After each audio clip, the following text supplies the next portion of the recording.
Good afternoon.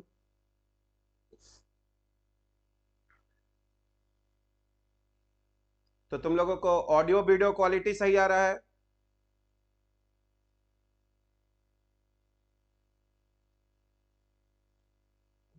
Okay. तो तुम लोग देखे होगे चैट पर, है ना? आज हम एक एनिमेशन जो है वो तुमको डाले थे चैट पर। क्या तुम लोग देखे हो आज जो एनिमेशन हम पोस्ट किए हैं चैट पर? हाँ, क्योंकि बहुत कम लोगों ने देखा है, कुछ 80-90 लोगों ने देखा है अभी 1 घंटा पहले तक। चलो, बहुत बढ़िया। तो आज का क्लास हम लोग स्टार्ट करते हैं। ठीक है, ये हम लोगों का सॉलिड स्टेट का लेक्चर नंबर 3 हो जाएगा। ठीक है, पिछले 2 लेक्चर्स में हम लोग डिस्कस किए थे कि सॉलिड्स क्या होते हैं, सॉलिड्स कितने प्रकार के होते हैं। ठीक है, जिसमें हम लोगों ने मेनली 2 टाइप के सॉलिड्स देखे थे, एक क्रिस्टलाइन सॉलिड्स और दूसरा एमॉर्फस सॉलिड्स। ठीक है, तो पिछले क्लास में तुमको अगर याद होगा तो हम लोग लास्ट में ये डिस्कस किए थे कि जो क्रिस्टलाइन सॉलिड्स होते हैं वो 4 प्रकार के होते हैं, है ना? उनके बीच में, यानी जो कॉन्स्टिट्यूएंट पार्टिकल्स हैं उनके बीच में कैसे फोर्सेज हैं, इसके आधार पर हम लोग, है ना, क्रिस्टलाइन सॉलिड्स को 4 भाग में बांटे थे। जिसमें एक था हम लोगों का मॉलिक्यूलर सॉलिड, जिसमें हम लोग बताए थे कि जो कॉन्स्टिट्यूएंट पार्टिकल्स होते हैं वो मॉलिक्यूल्स होते हैं जो आपस में डाइपोल डाइपोल इंटरेक्शंस करते हैं। दूसरा जो था वो था आयोनिक सॉलिड्स, जिसके कंस्टिट्यूएंट पार्टिकल्स आयंस होते हैं और वो आपस में इलेक्ट्रोस्टैटिक अट्रैक्शन या फिर कूलम्बिक फोर्स लगाते हैं। तीसरा जो था वो हम लोगों का मेटालिक सॉलिड्स था, जिसमें याद करो हम लोगों ने डिस्कस किया था कि जो कॉन्स्टिट्यूएंट पार्टिकल्स होंगे वो पॉजिटिव आयंस होंगे जो अपने पोजीशंस पर फिक्स होंगे और इलेक्ट्रॉन्स जो है वो उनके चारों तरफ फ्लो करते रहेगा। और उसके बाद लास्ट में एक और हम लोग क्रिस्टलाइन सॉलिड पढ़े थे जिसको हम लोग कहते थे कोवैलेंट और नेटवर्क सॉलिड, जिसमें जो कंस्टिट्यूएंट पार्टिकल्स होंगे वो हमारे एटम्स होंगे जो आपस में कोवैलेंट बॉन्ड से जुड़े हुए रहेंगे। तो आज हम लोग, ठीक है, बहुत बढ़िया आदित्य। तो आज हम लोग उसी पॉइंट्स को जो पिछले क्लास में हम लोग समझे थे उसको एक बार हम लोग यहाँ पर फिर से देख लेंगे, लिख लेंगे, है ना? हम लोग का फिर से हम तो पीडीएफ तुम लोगों को डाल ही देते हैं, पर एक बार जो भी 4 प्रकार का सॉलिड है उसको हम लोग यहाँ पर एक बार फिर से देख लेते हैं, ताकि हम लोगों को सारा जो पॉइंट्स है वो क्लियरली जो है वो समझ में आ जाए। ठीक है, तो देखो यहाँ पे तुम देखोगे तो कुछ कॉलम और रोज में हम लोगों ने उन चारों, है ना, क्रिस्टलाइन सॉलिड्स को यहाँ पर समराइज किया है। जिसमें तुम पहले कॉलम में देखोगे तो यहाँ टाइप ऑफ सॉलिड है, सेकेंड कॉलम में आओगे तो कंस्टिट्यूएंट पार्टिकल्स हैं, यानी वो सॉलिड किन पार्टिकल से मिलकर बने हैं। यहां पर देखोगे तो तुमको बाइंडिंग और अट्रैक्टिव फोर्सेस दिखाई देगा, यानी कि वो जो कंस्टिट्यूएंट पार्टिकल्स हैं उनके बीच में कैसे फोर्सेस लग रहे हैं। यहां पर तुम देखोगे फिजिकल नेचर। फिजिकल नेचर का मतलब ये जो सॉलिड बन रहा है वो सॉफ्ट होगा या हार्ड होगा या मेलेबल होगा या डक्टाइल होगा, इस टाइप का बात अगर हम लोग यहां पर देखेंगे।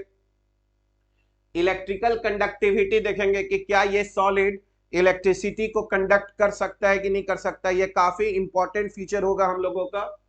उसके बाद देखोगे फिर इस कॉलम में हम लोग मेल्टिंग पॉइंट देखेंगे, क्योंकि अगर किसी सॉलिड में जो कंस्टिट्यूएंट पार्टिकल्स हैं अगर उनके बीच में फोर्सेस बहुत स्ट्रांग होगा तो क्या लगता है तुम लोगों को, मेल्टिंग पॉइंट लो मिलेगा या हाई मिलेगा? अगर बाइंडिंग फोर्सेस, है ना, स्ट्रांग होगा तो मेल्टिंग पॉइंट, बहुत बढ़िया श्रेयांश, हाई। ठीक है, बहुत अच्छा। तो मेल्टिंग पॉइंट तुम समझ गए, बाइंडिंग फोर्सेस के स्ट्रेंथ पर निर्भर करेगा। ठीक है, और यहां पर फिर हम लोग कुछ एग्जाम्पल्स लिखे हैं। ठीक है, तो सबसे पहले अगर हम लोग देखें टाइप ऑफ सॉलिड में तो पहला हो जाएगा हमारा मॉलिक्यूलर सॉलिड्स। और मॉलिक्यूलर सॉलिड्स भी 3 भाग में बढ़ जाता है, याद करो, एक नॉन पोलर, दूसरा पोलर और तीसरा हाइड्रोजन बॉन्डेड। नॉन पोलर का मतलब मॉलिक्यूलर सॉलिड का क्या हुआ, तो नॉन पोलर का मतलब वैसे मॉलिक्यूल्स हो गए जिसमें एटम्स का इलेक्ट्रोनिगेटिविटी डिफरेंस नहीं है, या फिर अगर डिफरेंस है भी तो सारे मिलकर एक दूसरे के इफेक्ट को कैंसिल कर दे रहे हैं, उसी को डाइपोल मोमेंट बोलते थे हम लोग। तो अगर किसी मॉलिक्यूल का नेट डाइपोल मोमेंट 0 मिलता है तो उसी को हम लोग नॉन पोलर मॉलिक्यूल्स बोलते हैं। जो लोग पढ़े हैं वो लोग ठीक, और जो लोग नहीं पढ़े बस तुम समझना कि अगर सब बॉन्ड एक दूसरे के इफेक्ट को कैंसिल कर दिया, इलेक्ट्रॉनिक इफेक्ट को, तो हम लोग कहेंगे कि वो नॉन पोलर मॉलिक्यूलर सॉलिड है। तो देखो मॉलिक्यूलर सॉलिड में पहला नॉन पोलर हो गया, इसमें जो कॉन्स्टिट्यूएंट पार्टिकल्स होंगे वो मॉलिक्यूल्स होंगे, है ना, और या फिर जानते हो एटम्स भी हो सकते हैं, जैसे हीलियम, नियॉन, जिनको हम लोग मोनो एटॉमिक मॉलिक्यूल भी बोलते हैं। ठीक है, तो यहां पर मॉलिक्यूलर सॉलिड जो है नॉन पोलर है, जिसके कंस्टिट्यूएंट पार्टिकल्स मॉलिक्यूल्स होते हैं, और यहां पर जो बाइंडिंग और अट्रैक्टिव फोर्सेस होगा, तो हम लोग पिछले क्लास में क्या डिस्कस किए थे कि अगर नॉन पोलर मॉलिक्यूल्स होता है तो पहले एक में डाइपोल मोमेंट क्रिएट होता है और फिर वो दूसरे में भी इंड्यूस कर देता है, और इसको हम लोग एक नाम दिए थे, अगर तुम लोग को याद होगा तो कहे थे वीक डिस्पर्सन फोर्स या फिर लंडन फोर्सेस। तो जो नॉन पोलर मॉलिक्यूलर सॉलिड होगा उसमें मॉलिक्यूल्स के बीच में, है ना, वीक डिस्पर्सन, है ना, फोर्सेस, यहां पर हम लोग वीक डिस्पर्सन फोर्सेस यहां पर हम लोगों को लिखना चाहिए, है ना, इसमें हो जाएगा हम लोगों का वीक डिस्पर्सन फोर्सेस। ठीक है, वीक डिस्पर्सन,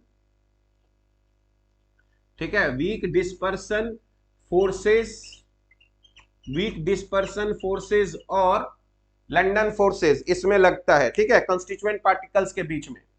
और ये फोर्स याद करो, उसमें पहले से तो डाइपोल, पहले से तो उसमें तुम्हारा डाइपोल तो था नहीं, इसमें अचानक से क्रिएट हुआ है, तो अचानक से क्रिएट हुआ है तो ये उतना स्ट्रॉन्ग डाइपोल तो होगा नहीं, तो इसका ये मतलब हुआ कि इनके बीच में जो फोर्सेस होंगे वो काफी कमजोर होगा, और इसीलिए ये जो मॉलिक्यूलर जो सॉलिड बनेगा वो काफी सॉफ्ट होगा। ठीक है, हार्ड नहीं होगा, क्योंकि यहां पर जो अट्रैक्टिव फोर्सेस हैं वो काफी कमजोर हैं, क्योंकि यहां पर हम लोगों का जो फोर्सेस लग रहा है वो इंस्टेंटेनियस डाइपोल और, है ना, इंड्यूस डाइपोल के बीच में लग रहा है। चूंकि ऐसे सॉलिड्स में कोई हमारे पास आयंस नहीं है, कोई इलेक्ट्रॉन्स नहीं है, इसीलिए ऐसे सॉलिड से हम लोग इलेक्ट्रिसिटी का फ्लो नहीं करा पाते हैं।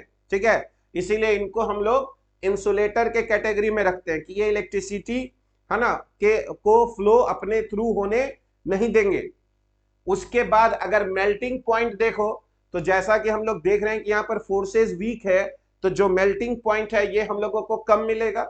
ठीक है, और इसके एग्जाम्पल में देखो तो आर्गन, चूंकि इनर्ट गैस है, तो जितने भी इनर्ट गैस से अगर तुम सॉलिड बनाओगे तो वो तुम्हारे नॉन पोलर मॉलिक्यूलर सॉलिड बोलेंगे।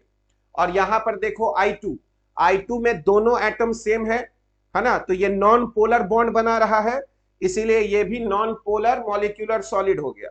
अब यहां पर देखो CCl4 है, कार्बन जो है वो 4 क्लोरीन से जुड़ा हुआ है।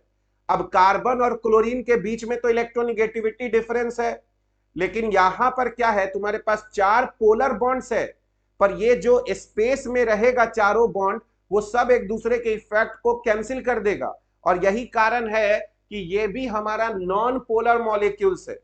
ठीक है, तो ये नॉन पोलर मॉलिक्यूल है, इसलिए ये तीनों एग्जाम्पल हम लोगों का नॉन पोलर मॉलिक्यूलर सॉलिड के बारे में रहेगा। O2 होगा कि नहीं सर? O2 से अगर तुम सॉलिड बनाओगे तो वो भी नॉन पोलर मॉलिक्यूलर सॉलिड होगा। ठीक है, दूसरा अगर तुम देखोगे तो पोलर होगा। ठीक है, पोलर में भी कॉन्स्टिट्यूएंट पार्टिकल्स क्या होंगे, मॉलिक्यूल्स ही होंगे, लेकिन अगर कोई मॉलिक्यूल पहले से पोलर है, इसका मतलब उसमें पहले से, सर मीथेन भी होगा, हाँ मीथेन भी ले सकते हो आशीष, तो इसमें पहले से जो है मॉलिक्यूल्स है उसमें पहले से डाइपोल है, और इसीलिए उसके बीच में डाइपोल डाइपोल इंटरेक्शंस यहां पर होगा। ये फोर्सेज, इस वाले फोर्स से जो वीक डिस्पर्सन फोर्स है उससे थोड़ा ज्यादा स्ट्रांग होगा, इसीलिए इनका भी फिजिकल नेचर सॉफ्ट होगा, पर इसकी तुलना में थोड़ा सा हार्ड होगा। ठीक है, क्योंकि ये फोर्स जो है, ये फोर्स हम लोगों का इसकी तुलना में स्ट्रांग है। ठीक है, तो ये सॉफ्ट है स्टील, और इसमें भी आयंस नहीं है क्योंकि पोलर मॉलिक्यूलर सॉलिड है, तो ये भी हमारा क्या होगा, इंसुलेटर होगा। इनका भी मेल्टिंग पॉइंट बहुत ज्यादा नहीं होगा क्योंकि इनमें भी फोर्सेस है पर उतना ज्यादा स्ट्रांग नहीं है। और इसमें अगर हम लोग एग्जांपल देखेंगे तो देखो HCl, हाइड्रोजन और क्लोरीन, दोनों अलग अलग एटम है, दोनों का इलेक्ट्रोनिगेटिविटी अलग अलग है, तो ये पोलर बॉन्ड हुआ इसके बीच में। यहां पर SO2 है, यहां पर सल्फर 2 ऑक्सीजन के साथ जुड़ा हुआ है, पर अगर तुम केमिकल बॉन्डिंग पढ़ोगे तो पता चलेगा कि ये दोनों जो एटम है वो लीनियर नहीं है, बेंट है, इसीलिए ये दोनों बॉन्ड एक दूसरे को कैंसिल नहीं करते हैं, और यही कारण है कि ये भी हमारे पोलर मॉलिक्यूल्स हैं। तो HCl और SO2 जो है वो एग्जाम्पल हो जाएगा हम लोगों का पोलर मॉलिक्यूलर सॉलिड का, ठीक है। अब थर्ड में तुम देखोगे तो एक थर्ड जो सॉलिड आता है वो होता है हमारा इलेक्ट्रोनिगेटिविटी डिफरेंस। नहीं समझ में आ रहा है, तुम 9th-10th में पढ़े होगे निखिल राज कि एटम को जब एक बॉन्ड बनाता है तो उस बॉन्ड में 2 इलेक्ट्रॉन होता है, और दोनों इलेक्ट्रॉन को अपनी तरफ जो खींचने की टेंडेंसी होती है एटम को, उसी को इलेक्ट्रोनिगेटिविटी कहते हैं। तो किसी भी बॉन्ड में पोलर बॉन्ड कब बनेगा, जब दोनों एटम का इलेक्ट्रोनिगेटिविटी अलग अलग होगा, ठीक है, तो उसको कहेंगे कि पोलर बॉन्ड है। पर एक मॉलिक्यूल में पोलर बॉन्ड होते हुए भी, है ना, वो मॉलिक्यूल नॉन पोलर हो सकता है, उसी को डाइपोल मोमेंट में पढ़ेंगे, है ना। जो लोग 11th में पढ़े हैं उनको पता है कि पोलर बॉन्ड होते हुए भी मॉलिक्यूल नॉन पोलर हो सकता है, ठीक है। और जो लोग नहीं पढ़े हो बस ये समझो कि कभी कभी ऐसा होता है कि मेरे मॉलिक्यूल में पोलर बॉन्ड्स है पर वो एक दूसरे को कैंसिल कर दे रहे हैं जब उनमें सिमेट्री होता है, ठीक है, इसीलिए उनको हम लोग, है ना, कहेंगे नॉन पोलर मॉलिक्यूलर सॉलिड, ठीक है। तीसरा जो है वो है हाइड्रोजन बॉन्डेड, तो इसमें भी कॉन्स्टिट्यूएंट पार्टिकल्स जो हैं वो मॉलिक्यूल्स हैं, ठीक है।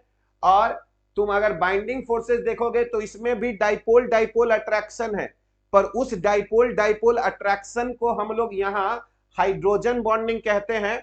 और हाइड्रोजन बॉन्डिंग कब कहते हैं बताओ तो, हाइड्रोजन किस किस एलिमेंट से जुड़ा हुआ होना चाहिए, चलो लिखो, पता चले तुम लोग में से किस किस को याद है। हाइड्रोजन बॉन्डिंग एक प्रकार का डाइपोल डाइपोल अट्रैक्शन है, बहुत बढ़िया, nitrogen fluorine oxygen, very good, बहुत बढ़िया, बहुत अच्छा, वेरी गुड, सब लोगों को पता है, बहुत अच्छे।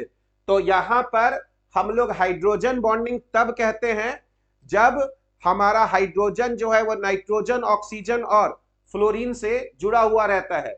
लेकिन अब देखो, अब चूंकि यहां पर जो हाइड्रोजन बॉन्डिंग होता है वो भी एक डाइपोल डाइपोल फोर्सेज है, पर उसमें अट्रैक्शन ज्यादा आता है, क्योंकि ऑक्सीजन फ्लोरीन या नाइट्रोजन का इलेक्ट्रोनिगेटिविटी यानी इलेक्ट्रॉन अपनी तरफ खींचने का पावर ज्यादा होता है, जिससे चार्जेस ज्यादा अपीयर होता है, जिसके कारण उनमें बॉन्डिंग का जो स्ट्रेंथ है वो बढ़ जाता है। और यही कारण है कि इनको देखोगे तो ये इन दोनों की तुलना में हार्ड है ना, इन दोनों की तुलना में हार्ड है। लेकिन ये भी स्टिल क्या होंगे, इंसुलेटर ही होंगे, क्योंकि इनके पास भी ना आयंस है और ना ही इलेक्ट्रॉन्स है, इसलिए ये भी इलेक्ट्रिसिटी को कंडक्ट नहीं करेंगे। मेल्टिंग पॉइंट अगर देखा जाए तो आयनिक सॉलिड या मेटालिक सॉलिड के कंपैरिजन में इसको हम लोग लो लिख रहे हैं, पर अगर इन दोनों के कंपैरिजन में देखा जाए तो क्या लगता है ना, नॉन पोलर या पोलर की तुलना में बताओ इसका लो होगा या हाई होगा, है ना, हाई, बहुत बढ़िया, हायर होगा साइड में, क्योंकि यहां पर बॉन्डिंग ज्यादा स्ट्रांग हो रहा है नॉन पोलर या पोलर मॉलिक्यूलर सॉलिड के। यहां पर अगर तुम एग्जांपल देखोगे तो H2O, अमोनिया, HF, ऐसे ऐसे कंपाउंड्स का एग्जांपल यहां पर लिखा जा सकता है जिसमें हाइड्रोजन जो है वो मोर इलेक्ट्रोनिगेटिव एटम से जुड़ा हुआ है, जैसे कि फ्लोरीन हो गया, ऑक्सीजन हो गया, या फिर नाइट्रोजन, ठीक है। तो अभी हम लोग एक प्रकार का जो क्रिस्टलाइन सॉलिड है उसको देखें, जिसको हम लोग मॉलिक्यूलर सॉलिड्स कहते हैं, जिसके कंस्टिट्यूएंट पार्टिकल्स जो हैं वो मॉलिक्यूल्स होते हैं, ठीक है, और उनके बीच में डाइपोल डाइपोल फोर्सेस लगता है। अब हम लोग अगर दूसरे टाइप के, है ना, क्रिस्टलाइन सॉलिड्स को देखें तो ये आयनिक सॉलिड्स होगा।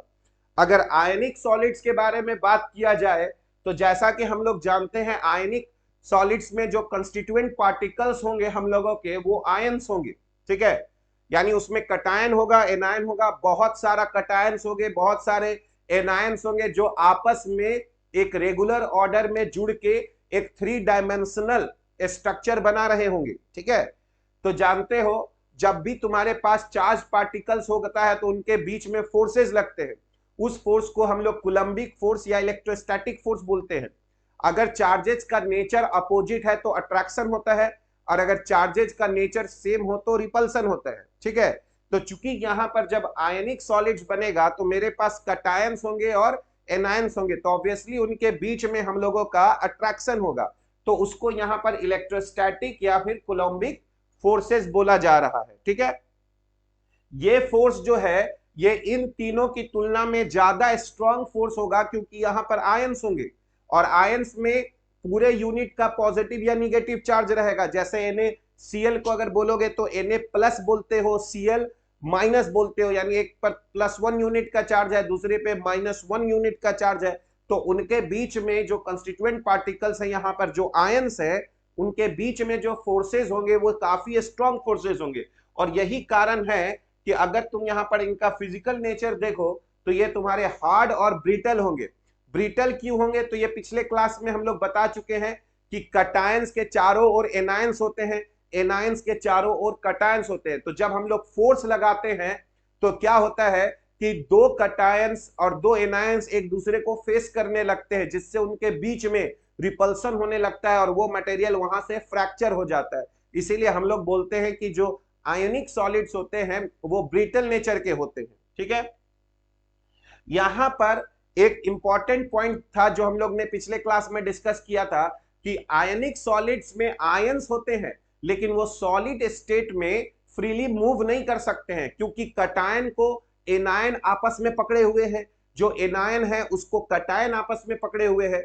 तो सॉलिड स्टेट में अगर देखा जाए तो मेरे पास आयंस हैं, लेकिन वो फ्रीली मूव नहीं कर पाएंगे।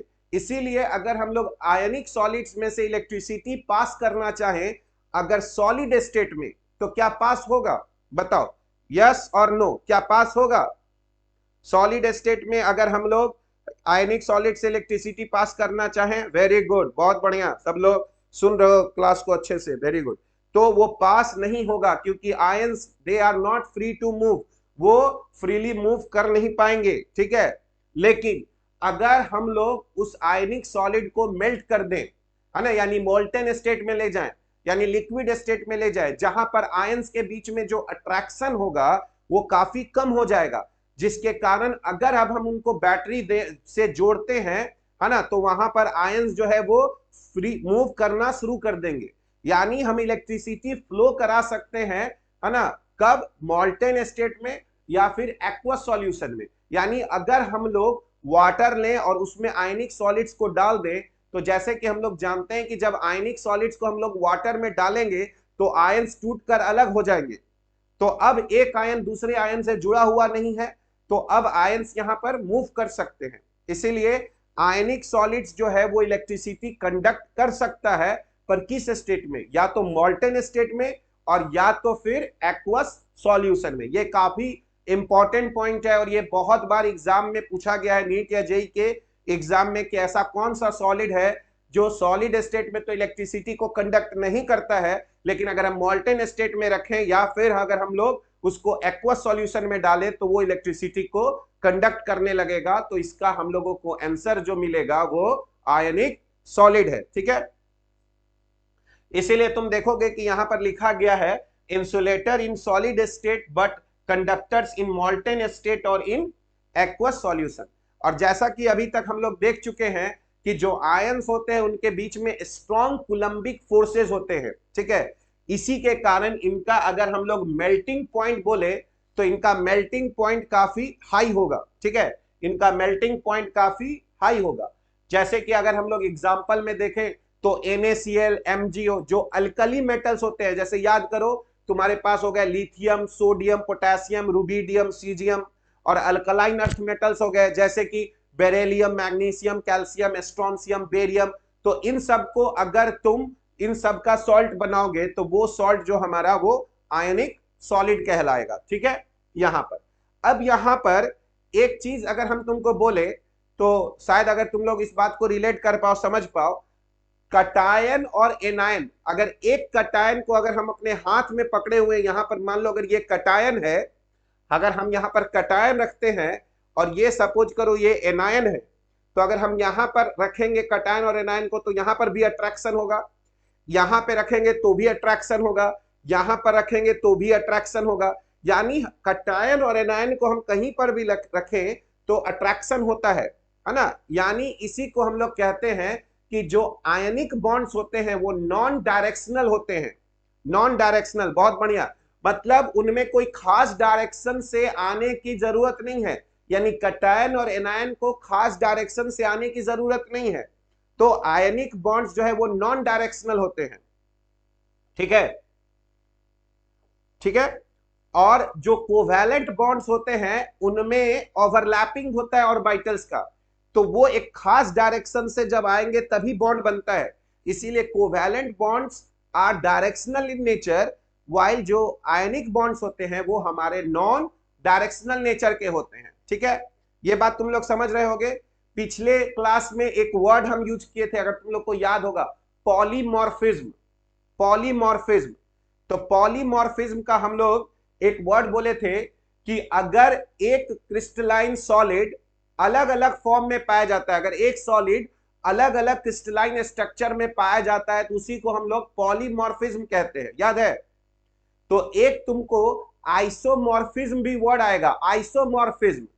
तो आइसोमॉर्फिज्म ऐसे दो सॉलिड हो गए या दो से अधिक सॉलिड जिसका जो तुम्हारा अगर कहा जाए है ना स्ट्रक्चर, तो स्ट्रक्चर दोनों का क्या रहा, सेम। क्योंकि याद करो आइसोमेरिज्म तुम पढ़े हो कि दो ऐसे कंपाउंड जिनका मॉलिक्यूलर फॉर्मूला क्या होता है, सेम होता है। तो ऐसे दो सॉलिड्स जिनका स्ट्रक्चर सेम हो, है ना, उनको हम लोग क्या बोल देते हैं, उनको हम लोग आइसोमॉर्फिज्म बोल देते हैं। और एक सॉलिड अगर अलग अलग स्ट्रक्चर में पाया जाता है तो उसको हम लोग पॉलीमॉर्फिज्म बोल देते हैं। ये बात समझ गए। पॉलीमॉर्फिज्म एक सॉलिड अलग अलग फॉर्म में पाया जा रहा है, आइसोमॉर्फिज्म अलग अलग सॉलिड एक फॉर्म में पाया जा रहा है, ठीक है। क्लियर हो गया बात। तो जो आयनिक सॉलिड्स होते हैं उनमें आइसोमॉर्फिज्म स्ट्रक्चर होगा। जैसे मान लो हम तुमसे पूछे NaCl और KCl, तो दोनों का स्ट्रक्चर सेम है, NaCl और KCl का, ठीक है, इस तरह से। अब अगर हम तुमको बोले थर्ड जो है, थर्ड हम लोगों का मेटालिक सॉलिड्स होगा, मेटालिक सॉलिड्स।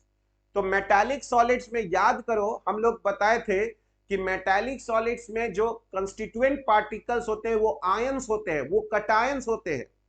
क्योंकि मान लो अगर मेरे पास सोडियम है, तो सोडियम में जैसा कि तुम जानते हो सोडियम के एक एटम में 11 इलेक्ट्रॉन्स है। तो फर्स्ट ऑर्बिट में 2 इलेक्ट्रॉन रहेगा, सेकेंड ऑर्बिट में 8 इलेक्ट्रॉन रहेगा, और जो थर्ड ऑर्बिट में 1 इलेक्ट्रॉन रहता है वो सोडियम एटम से बहुत लूजली बाउंड होता है, मतलब बहुत कम फोर्सेस से जुड़ा रहता है। और इसीलिए हम लोग मानते हैं कि जो आउटर मोस्ट में जो वैलेंस इलेक्ट्रॉन है वो फ्रीली इधर उधर पूरे सॉलिड में घूम रहे हैं।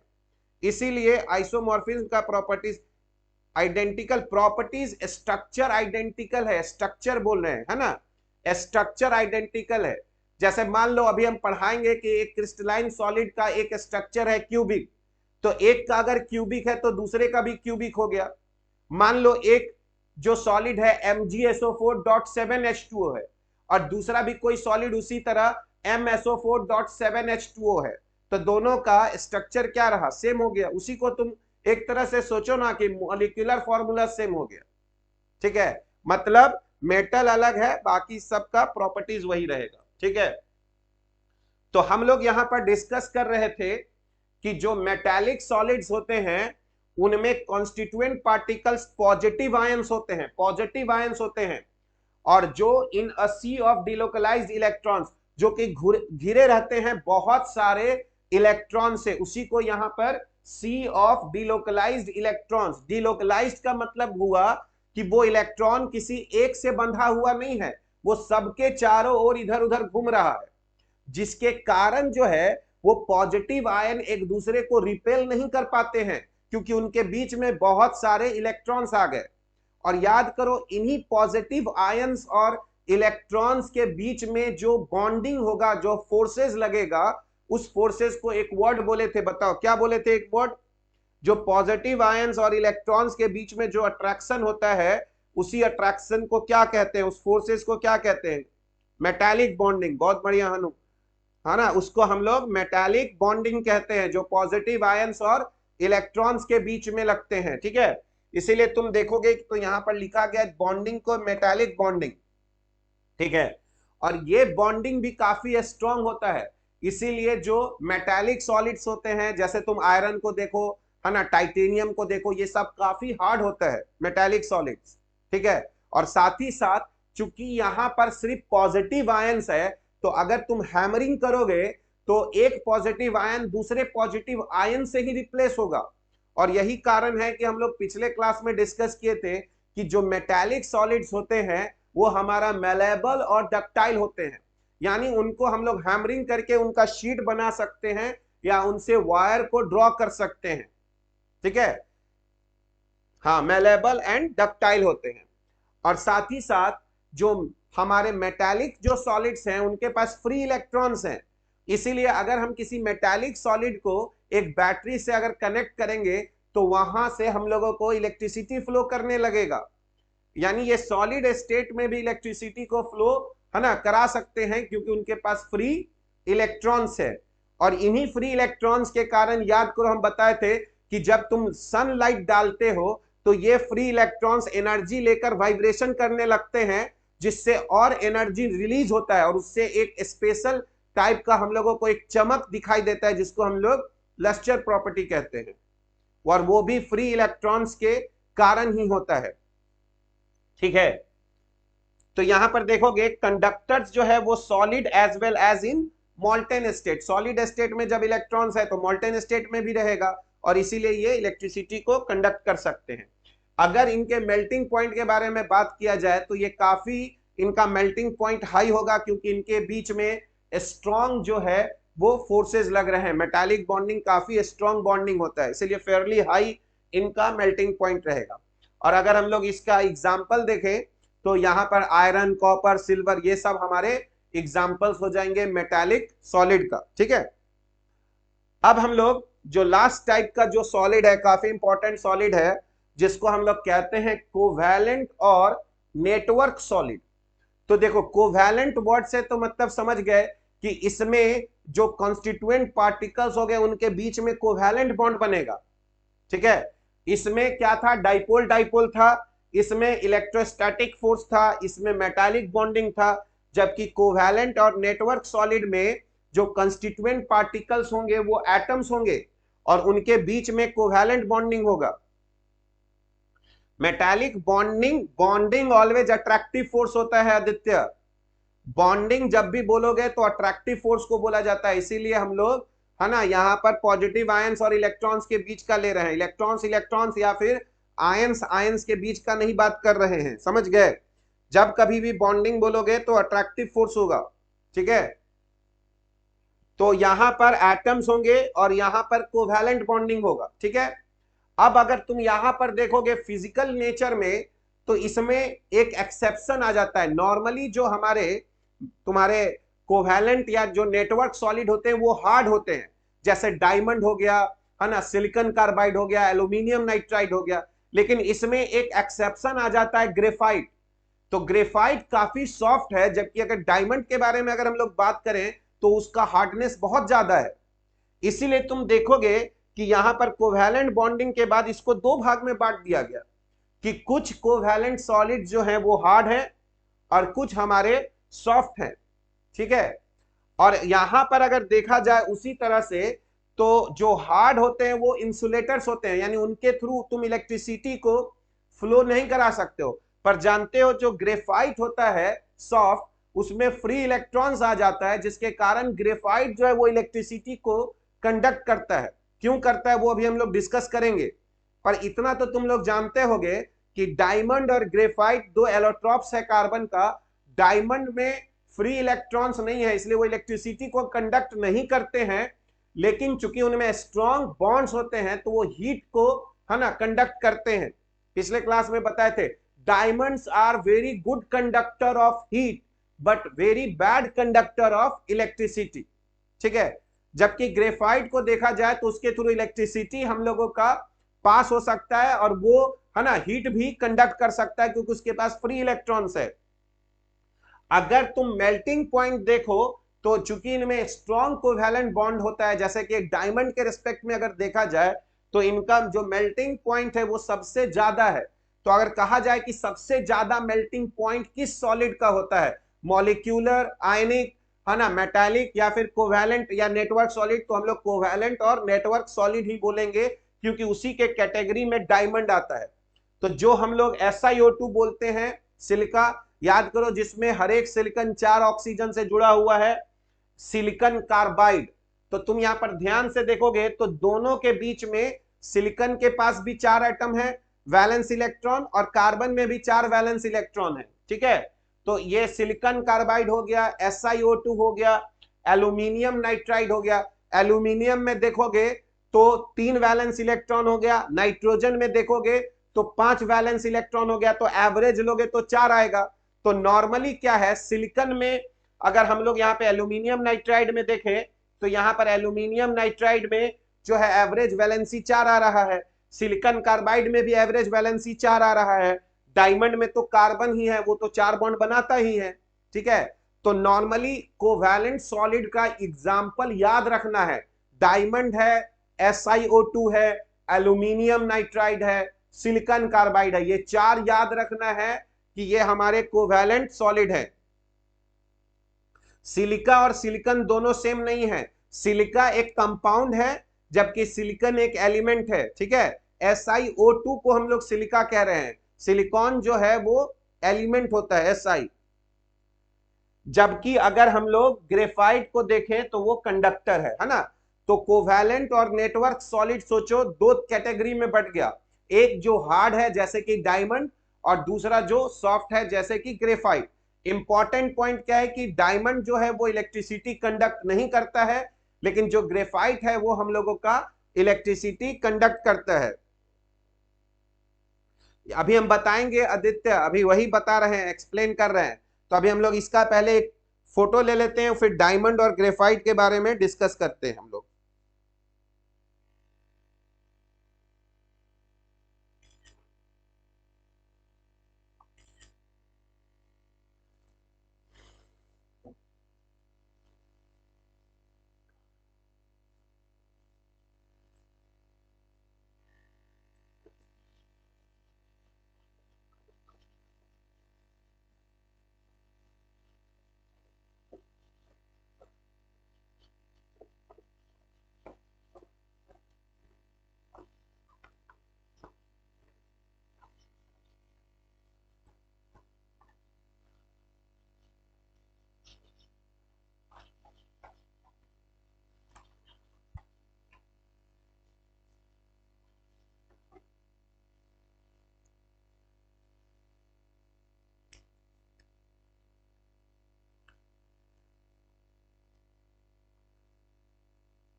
तो देखो अब हम लोग पहले स्ट्रक्चर देखते हैं, हम लोग structure of graphite, structure of graphite, ठीक है। तो सबसे पहले हम लोग क्या करते हैं यहां पर, हाँ लेयर स्ट्रक्चर होता है, पहले हम लोग उसको एक बार ड्रॉ कर देते हैं। तुम लोग फिगर देखे होंगे, एनसीईआरटी में भी दिया हुआ है, तो इसी को हम लोग एक बार यहां पर थोड़ा सा बनाते हैं ताकि हम लोगों को समझ में आए।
तो देखो, ये जो ग्रेफाइट है, जैसा कि तुम यहां पर देख रहे होगे कि ग्रेफाइट में यहां पर जैसे इस कार्बन को देखो, तो ये कार्बन 3 बॉन्ड बना रहा है, उसी तरह ये कार्बन भी 3 बॉन्ड बना रहा होगा, लेकिन हम लोग अभी दिखा नहीं रहे, है ना।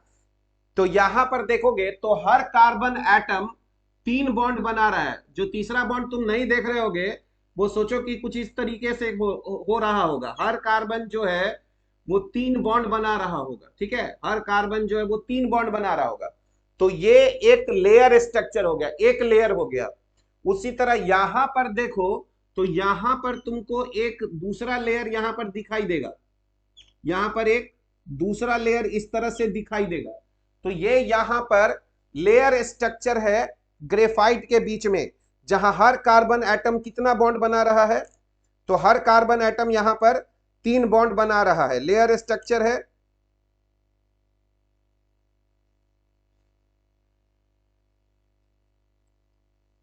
जहां पर हर कार्बन एटम 3 बॉन्ड बना रहा है। अगर हम लोग यहां पर लेयर के बीच का अगर सेपरेशन देखें, अगर मान लो लेयर के बीच का अगर हम लोग सेपरेशन देखें यहां पर ऐसे, तो ये लेयर के बीच में सेपरेशन जो है बहुत ज्यादा है, 340 पिकोमीटर की तरफ है लेयर का सेपरेशन। जबकि अगर इंडिविजुअल बॉन्ड लेंथ अगर देखें हम लोग, तो ये 141.5 पिकोमीटर है। तो इस बॉन्ड की लंबाई अगर देखा जाए तो 141.5 पिकोमीटर है। एक जगह 4 बॉन्ड हो गया है, कहां 4 बॉन्ड हो गया है, 1 2 3 और चाहिए, यहां पर 4 हो गया, ठीक है। तो यहां पर अगर तुम देखोगे, ठीक है, तो अगर तुम यहां पर देखोगे तो ये एक लेयर स्ट्रक्चर हुआ ग्रेफाइट के लिए, ये एक दूसरा लेयर स्ट्रक्चर हुआ। तो ऐसा ऐसा बहुत सारा लेयर स्ट्रक्चर है, और उसके बीच में गैप बहुत ही ज्यादा है, जिसके कारण एक लेयर दूसरे लेयर को वीक वंडरवाल फोर्स से, है ना, अटैच्ड होता है। एक लेयर और दूसरे लेयर के बीच में बहुत कमजोर बॉन्डिंग है, जिसके कारण एक लेयर दूसरे लेयर पर क्या करता है, स्लाइड कर सकता है। इसीलिए यह सॉलिड लुब्रिकेंट के तरह काम आता है। और यहां पर अगर कार्बन का देखो, कार्बन, तो तुम लोग सब लोग जानते हो कि कार्बन में 6 इलेक्ट्रॉन होता है। कार्बन में 6 इलेक्ट्रॉन, पिकोमीटर जो है वो डिस्टेंस का यूनिट होता है। 10⁻⁻12 मीटर को 1 पिकोमीटर कहते हैं। 1 picometre is equal to 10⁻⁻12 metre, ये डिस्टेंस है, यूनिट। तो अगर तुम कार्बन का इलेक्ट्रॉनिक कॉन्फ़िगरेशन देखो, तो तुम लोग पढ़े होगे 1s2 2s2 और 2p2 ऐसा होता है। और जब कार्बन एक्साइटेड स्टेट में, जैसे अगर तुम यहां पर देखोगे 2s, तो ये 2s ऑर्बिटल हो गया, और ये 2p, तो तुम यहां पर देखो कि ये 2p में 2 इलेक्ट्रॉन है कार्बन में, ऐसा। हाँ, ये लेयर के बीच का डिस्टेंस बहुत बड़ा है, इसीलिए बॉन्डिंग यहां पर एक लेयर दूसरे लेयर के साथ कोवैलेंट बॉन्ड नहीं बना पाता है। एक लेयर दूसरे लेयर के साथ वंडरवाल फोर्स एग्जर्ट करता है, यानी सोचो डाइपोल डाइपोल टाइप का, ठीक है। तो यहां पर जब तुम कार्बन को एक्साइटेड स्टेट में लेके जाते हो कार्बन को, तो कार्बन एक्साइटेड स्टेट में याद करो इसका इलेक्ट्रॉनिक कॉन्फ़िगरेशन 1s2 2s1 और 2p3 हो जाता है। मतलब एक इलेक्ट्रॉन 2s का किसमें चला जाता है, 2p में चला जाता है। तो एक इलेक्ट्रॉन 2s में एक इलेक्ट्रॉन बच गया, और 2p में 3 इलेक्ट्रॉन आ गया। तो तुम देखो कार्बन के पास 4 ऑर्बिटल है, और सब में एक एक इलेक्ट्रॉन है। लेकिन यहां पर जो कार्बन बॉन्ड बनाता है वो 3 के साथ ही बॉन्ड बनाता है ना। तो एक इलेक्ट्रॉन फ्री हो जाता है, और वो जो इलेक्ट्रॉन है वो याद करो p ऑर्बिटल में है, p ऑर्बिटल में है। तो यहां पर जो कार्बन का जो हाइब्रिडाइजेशन हम लोग बोलते हैं ना, वो sp2 होता है। कार्बन का जो हाइब्रिडाइजेशन है वो sp2 है। बस ये समझो कि बॉन्ड तब बनता है जब ऑर्बिटल्स आपस में ओवरलैप करता है।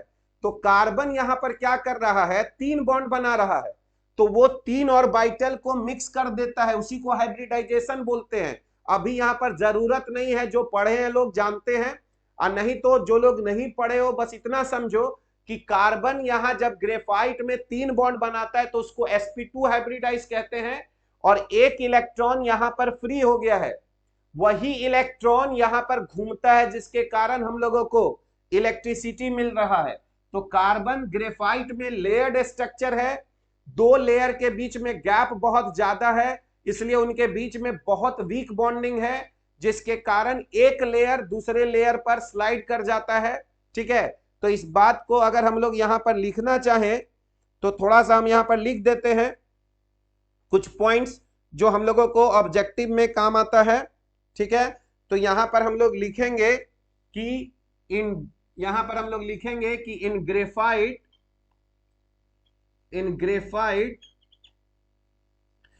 Graphite carbon atoms in graphite carbon atoms are arranged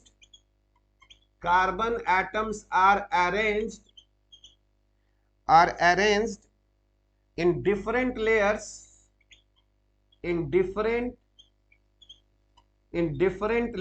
carbon atoms are arranged in different layers। ठीक है, and each atom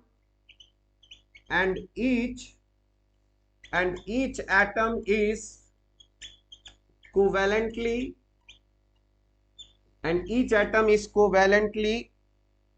bonded to three of its neighboring, जो पास में रहेंगे, 3 neighboring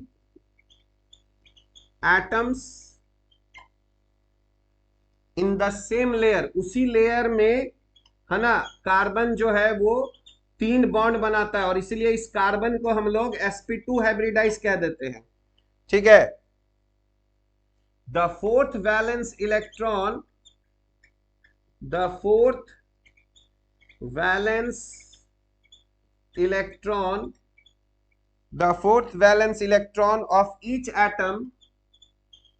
of each atom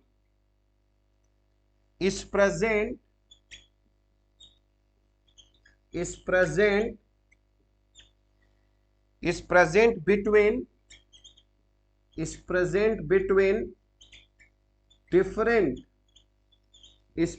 between different layers and is free to move about, और ये सब, है ना, घूमने के लिए स्वतंत्र है, इसलिए ग्रेफाइट इलेक्ट्रिसिटी कंडक्ट करता है। ठीक है,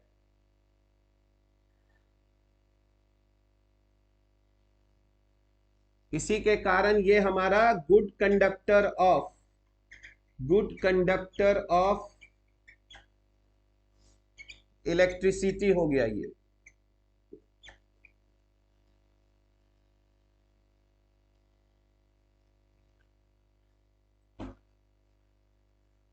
Why does 1 इलेक्ट्रॉन फ्री, क्यों एक इलेक्ट्रॉन फ्री है, क्योंकि कार्बन यहां 3 बॉन्ड बना रहा है ना, 4 बॉन्ड बनाता तो इलेक्ट्रॉन फ्री नहीं होता। ठीक है, 4 बॉन्ड बनाता तो फ्री नहीं रहता। यहां पर चूंकि ग्रेफाइट जो है लेयर्ड स्ट्रक्चर है और 3 ही बॉन्ड बना रहा है, इसीलिए ये फ्री, चौथा इलेक्ट्रॉन फ्री हो गया। ठीक है,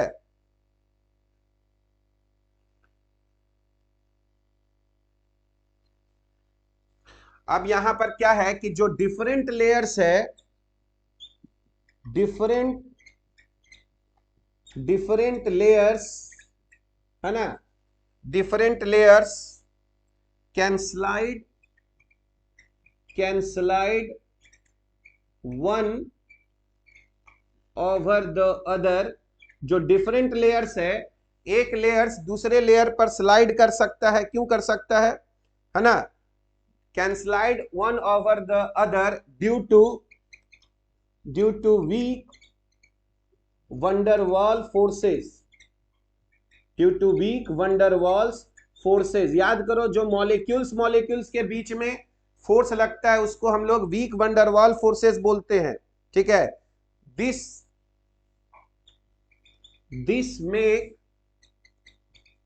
मेक ग्रेफाइट दिस मेक्स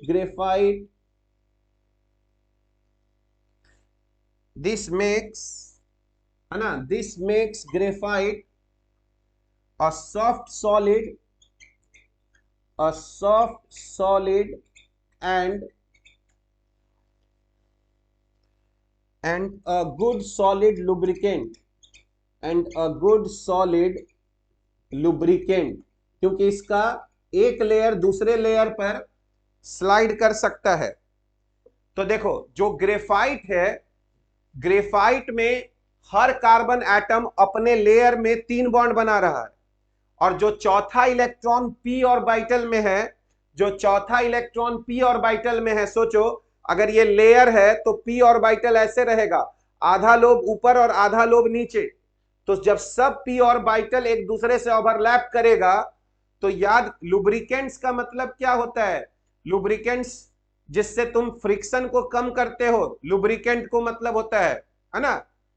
तो तुम अगर किसी एक सरफेस दूसरे सरफेस के ऊपर में स्लाइड नहीं करता है, उसी को हिंदी में चिकनाहट बोलते हो जी।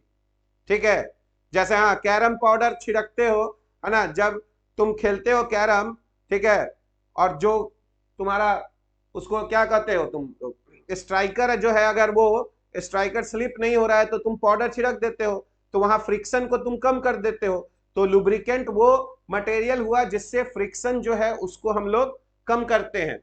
तो यहां पर देखोगे तो हर कार्बन एटम 3 बॉन्ड बना रहा है, तो जो चौथा इलेक्ट्रॉन है वो डिलोकलाइज हो गया। तो तुम एक बात नोटिस करोगे कि ग्रेफाइट जो है वो ऐसे पैरेलल प्लेन में इलेक्ट्रिसिटी अच्छे से कंडक्ट करेगा। पैरेलल, अगर इलेक्ट्रिसिटी ऐसे फ्लो कराना चाहोगे तो अच्छे से फ्लो करेगा, लेकिन परपेंडिकुलर डायरेक्शन में इलेक्ट्रिसिटी उतना बढ़िया नहीं फ्लो करेगा। क्योंकि याद करो, जो चौथा इलेक्ट्रॉन है वो पी ऑर्बिटल में, और सब ओवरलैप करके एक ऊपर का लेयर हो गया, एक नीचे का लेयर हो गया। तो याद करोगे तो क्रिस्टलाइन सॉलिड को हम लोग बताए थे एनिसोट्रॉपिक होता है। एनिसोट्रॉपिक का मतलब हुआ कि एक फिजिकल प्रॉपर्टी एक डायरेक्शन में अलग वैल्यू मिलेगा, दूसरे डायरेक्शन में अलग वैल्यू मिलेगा। तो एक बड़ा इंपॉर्टेंट क्वेश्चन उठता है कि क्या ग्रेफाइट हर एक डायरेक्शन में इलेक्ट्रिसिटी को उतना ही बढ़िया कंडक्ट करता है? तो नहीं। याद रखना, ग्रेफाइट जो है वो अपने प्लेन के पैरेलल इलेक्ट्रिसिटी अच्छे से कंडक्ट करेगा, लेकिन जो परपेंडिकुलर होगा प्लेन के, उस डायरेक्शन में इलेक्ट्रिसिटी को वो बढ़िया कंडक्ट नहीं करता है। और यही बात उसके हीट कंडक्टिविटी पर भी होगा कि इस डायरेक्शन से हीट अच्छे से कंडक्ट हो सकता है, पर परपेंडिकुलर डायरेक्शन से उतना बढ़िया हीट कंडक्ट नहीं करेगा। तो ये बात तुम समझ गए। क्या क्या बात याद रखना है? ग्रेफाइट में लेयर्ड स्ट्रक्चर होता है, एक लेयर और दूसरे लेयर के बीच में गैप बहुत ज्यादा है, जिसके कारण उनके बीच में वीक वंडरवाल फोर्स लगता है और एक लेयर दूसरे लेयर पर स्लाइड करता है। इसीलिए ग्रेफाइट एक सॉफ्ट लिक्विड है, एक सॉफ्ट सॉलिड है, और इलेक्ट्रिसिटी को कंडक्ट कर सकता है। और यहां पर तुम देखोगे तो sp2 हाइब्रिडाइज के कारण, अगर तुम देखो यहां कार्बन कार्बन का बॉन्ड है, कार्बन कार्बन का बॉन्ड है, तो देखो कार्बन कार्बन का अगर सिंगल बॉन्ड देखो, कार्बन कार्बन का सिंगल बॉन्ड बड़ा होगा और कार्बन कार्बन का डबल बॉन्ड जो है वो छोटा होता है। जैसे जैसे हम लोग मल्टीपल बॉन्ड बनाते हैं, बॉन्ड का लेंथ घटते जाता है। तो ये जो ग्रेफाइट का जो बॉन्ड लेंथ होगा वो कार्बन कार्बन सिंगल बॉन्ड से छोटा होता है, लेकिन कार्बन कार्बन डबल बॉन्ड से बड़ा होता है, यानी बीच का बॉन्ड लेंथ होता है। ठीक है, स्लाइड फोर्स के कारण करता है। स्लाइड मतलब फोर्स वीक है, तो तुम फोर्स लगाओगे तो एक लेयर दूसरे लेयर पे स्लाइड करेगा, क्योंकि उनके बीच में बॉन्डिंग का जो स्ट्रेंथ है वो कम है। ठीक है, तो हम लोग बताए क्या कि ग्रेफाइट का जो ये बॉन्ड लेंथ है वो कार्बन कार्बन सिंगल बॉन्ड और कार्बन कार्बन डबल बॉन्ड के बीच का है। बात को समझे। और इस एक, अब हम एक बात पूछते हैं, यस या नो बोलना, क्या ग्रेफाइट के दो लेयर्स के बीच में कोवैलेंट बॉन्ड बनता है? यस या नो टाइप करो तो हम समझे कि तुम लोग बात समझे। नो, हाँ, दो लेयर के बीच में कभी भी कोवैलेंट बॉन्डिंग नहीं होगा, ठीक है। हमेशा एक ही लेयर के बीच के में एटम्स के बीच में कोवैलेंट बॉन्डिंग होगा। पैरेलल टू प्लेन्स इलेक्ट्रिसिटी बढ़िया कंडक्ट करेगा, लेकिन perpendicular to the plane electricity को अच्छा कंडक्ट नहीं करेगा, ठीक है। तो ये देखो, ये तो ग्रेफाइट का स्ट्रक्चर था। डायमंड में क्या होता है? डायमंड में ये चारों जो ऑर्बिटल है वो आपस में मिक्स हो जाता है, तो यानी sp3 हो जाता है।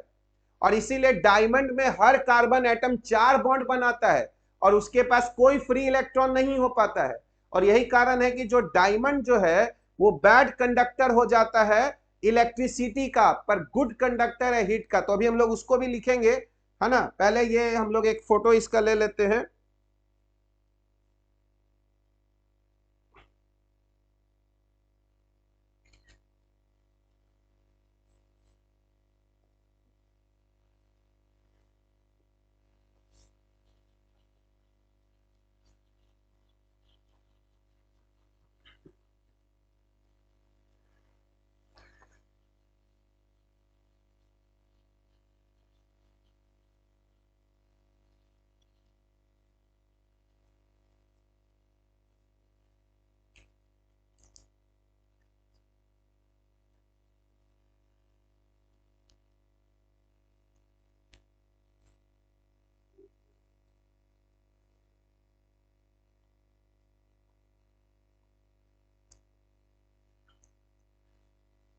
अब देखो, अब हम लोग देखेंगे स्ट्रक्चर ऑफ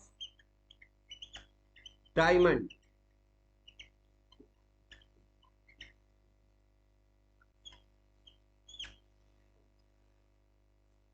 तो देखो यहां पर पूछ रहे हो धोनी की भाई परपेंडिकुलर में क्यों नहीं करता है।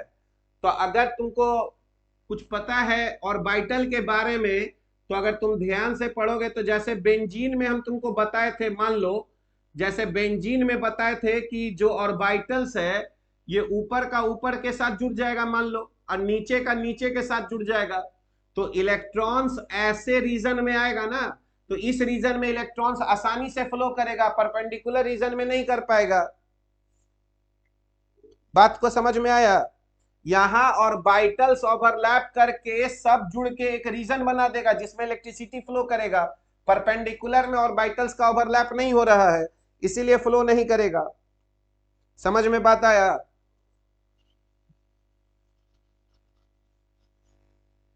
sp2 हाइब्रिडाइज्ड है, तो एक p ऑर्बिटल प्लेन पे परपेंडिकुलर होता है, p ऑर्बिटल। तो जो p ऑर्बिटल प्लेन पे परपेंडिकुलर होगा तो ऊपर का लोब ऊपर के लोब से मिल जाएगा और नीचे का लोब नीचे के लोब से मिल जाएगा। तो एक पूरा रीजन ऐसा आएगा जहां ऊपर में तुम्हारा सारा ऑर्बिटल आपस में मिल गया है, तो इलेक्ट्रॉन्स ऊपर से ऊपर फ्लो करने लगेगा। समझ रहे हो? इसलिए परपेंडिकुलरली फ्लो नहीं करेगा। अब देखो स्ट्रक्चर ऑफ डायमंड में अगर तुम देखोगे तो डायमंड में हर कार्बन एटम जो है वो 4 बॉन्ड बनाएगा ऐसे।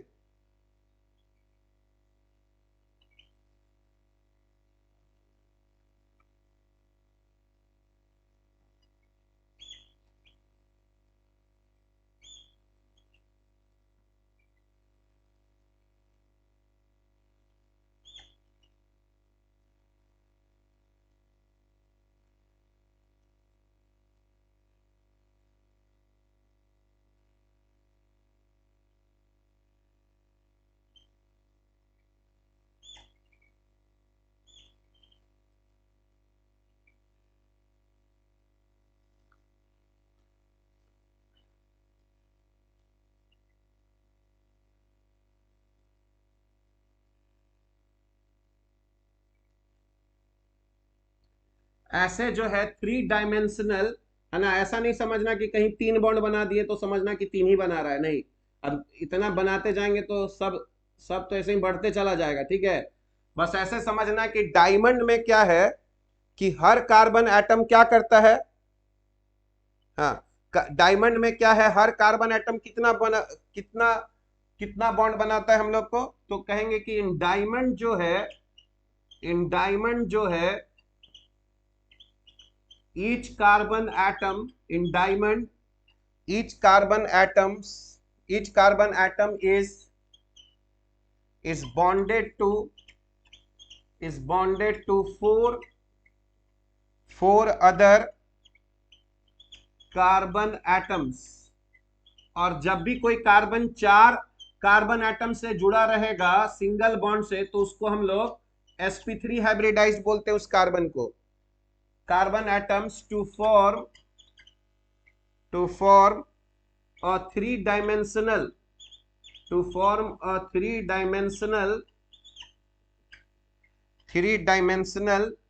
है ना structure,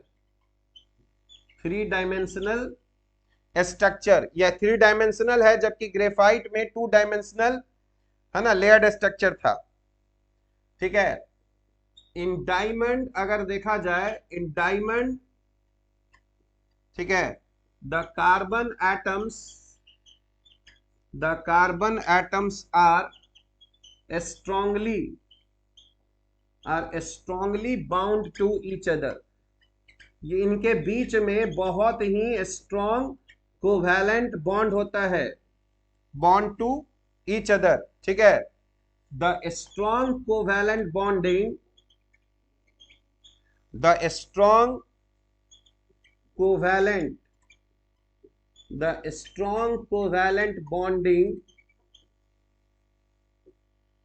in diamond, the strong covalent bonding in diamond is the cause of its hardness. और स्ट्रॉन्ग कोवैलेंट बॉन्डिंग के कारण ही डायमंड जो है वो बहुत ज्यादा हार्ड हो जाता है। तो डायमंड में कार्बन है ना 4 बॉन्ड बनाता है, ग्रेफाइट में 3 बॉन्ड बनाता है। और यहाँ पे अगर तुम बॉन्ड लेंथ देखोगे तो बॉन्ड लेंथ कार्बन कार्बन के बीच में यहाँ पर 154 पिकोमीटर होता है, और ग्रेफाइट में तुम देखे थे तो 141 पॉइंट समथिंग था। ठीक है,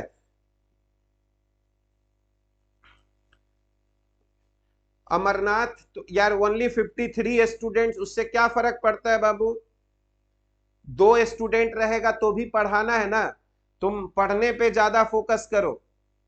ठीक है, तुम लोगों में से देखे होंगे हम 20-25 लोगों को इनएक्टिव किए हैं बैच में, वो लोग अपना प्रोफाइल पिक नहीं लगाया है, तो उन सबको हम हटा दिए।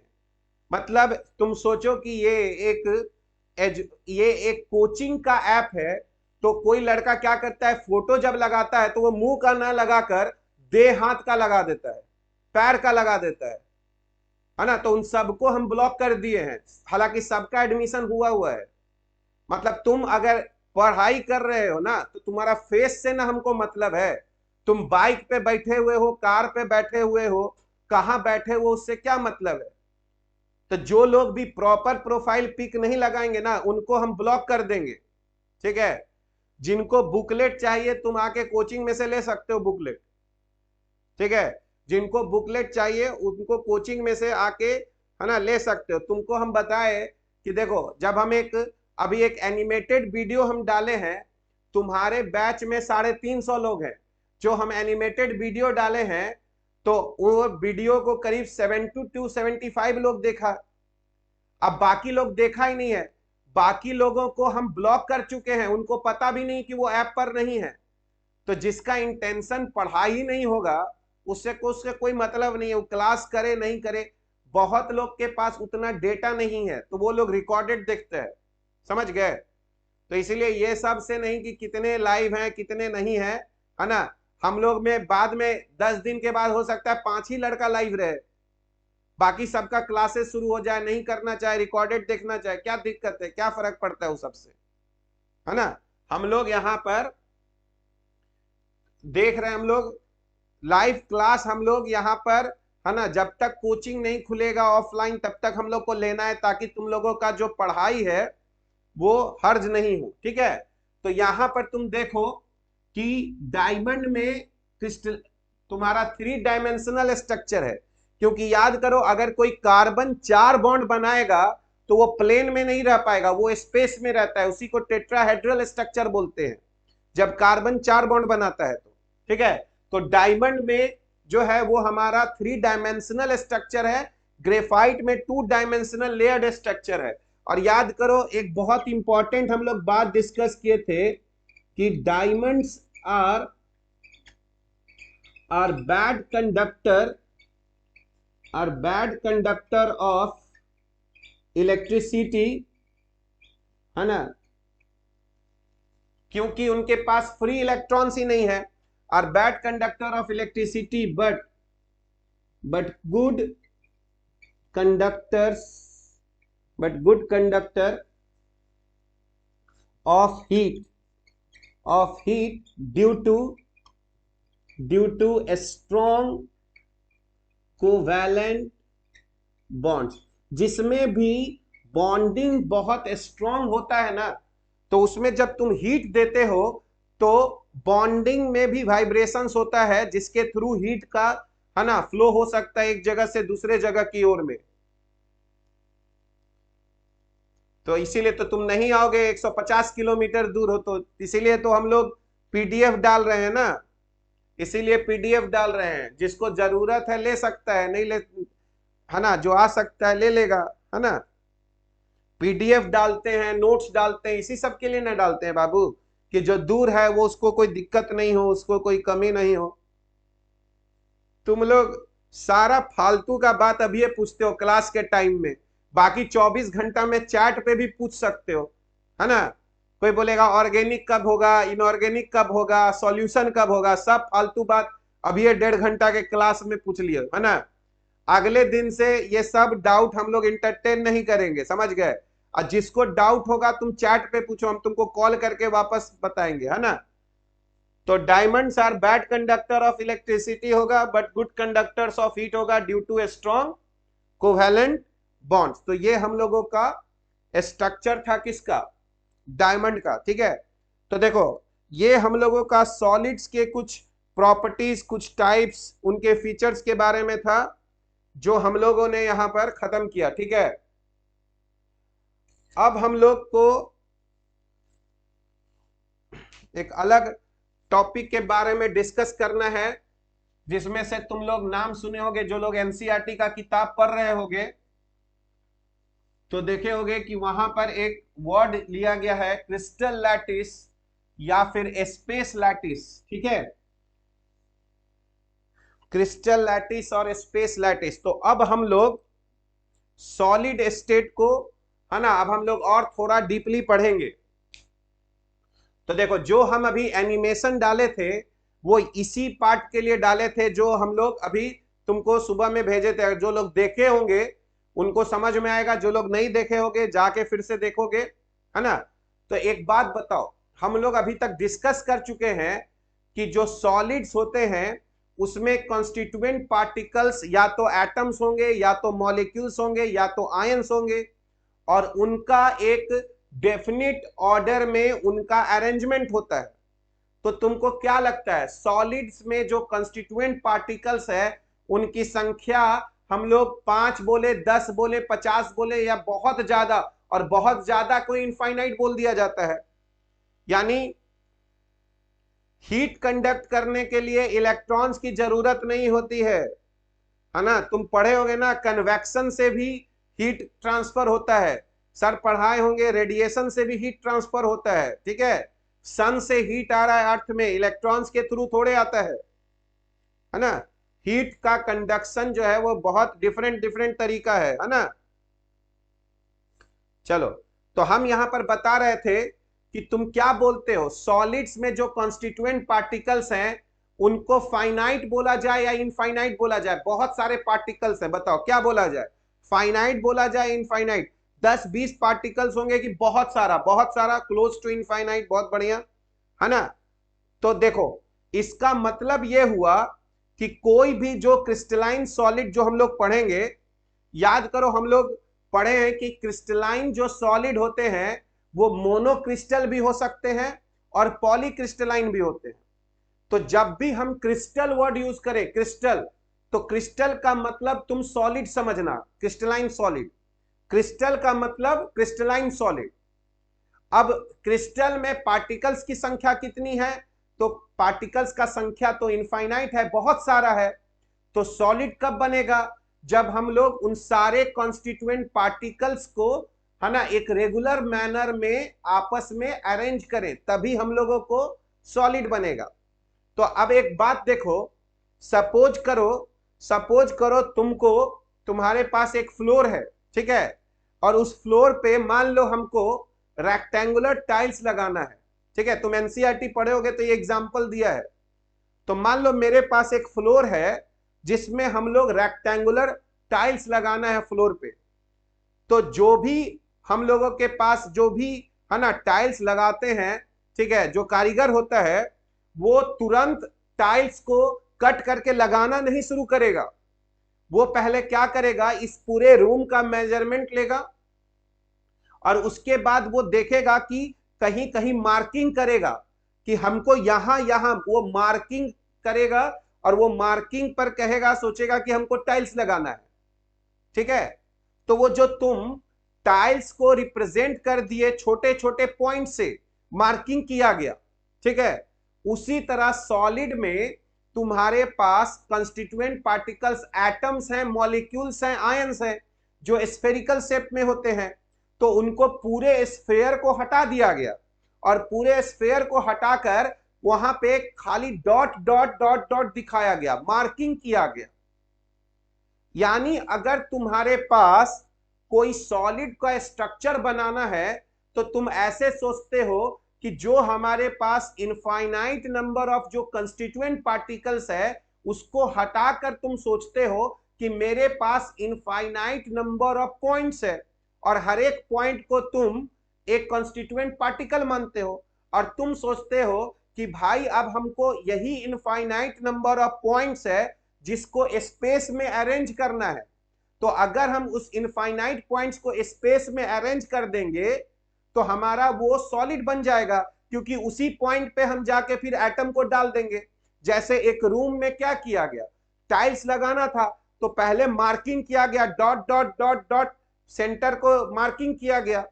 तो ये जो डॉट डॉट किया गया यही हमारा, सोचो कि एक तरह से क्रिस्टल लैटिस है या स्पेस लैटिस है। यानी ये अरेंजमेंट होता है इनफाइनाइट नंबर ऑफ पॉइंट्स, है ना, पर ये अरेंजमेंट कैसा, रेगुलर। तो अगर तुम इनफाइनाइट नंबर ऑफ पॉइंट्स को स्पेस में रेगुलर ढंग से सजाओगे तो उसी को हम लोग स्पेस लैटिस और क्रिस्टल लैटिस बोलते हैं। और उस पॉइंट पर फिर तुम जाकर अगर एटम रख दोगे तो उसी एटम को, याद करो एनसीईआरटी में एक वर्ड बोला गया है मोटिव और प्लस बेसिस। मोटिव को ही बेसिस भी बोला जा रहा है, मोटिव और बेसिस।